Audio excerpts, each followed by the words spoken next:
Hello friends, good evening. ఇంకా అదే నా స్పాట్. ఇక్కడ రోజు కాలేజ్ బంక్ కొట్టి ఇక్కడికి వచ్చేవాళ్ళం. 4 ఇయర్స్ అలా తిరిగేసి తర్వాత ఇక్కడ అదే స్పాట్లో వేరే అబ్బాయితో తను ఉన్నది. తను వేరే అబ్బాయితో ఉంటే ఎవరైనా ఏమంటారు? మీరైతే ఏమంటారో కామెంట్ పెట్టండి.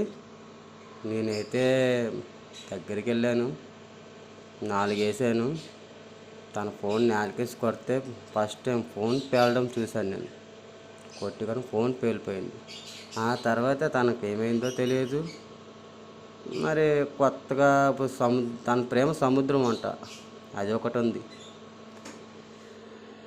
సముద్రంలోని ఎంత ప్రేమైనా ఉంటుంది కదా, అంతే తన ప్రేమ కూడా సముద్రంలో ఉంటుంది. ఎంతమందినైనా ప్రేమిస్తుంది. అంత సముద్రంలో మనం స్విమ్మింగ్ చేయలేం కాబట్టి సైడ్ అయిపోవాలి. కానీ 4 ఇయర్స్ ఉన్నాం కాబట్టి కొంచెం కష్టం. మిగిలింది రేపు చెప్తా ఫ్రెండ్స్.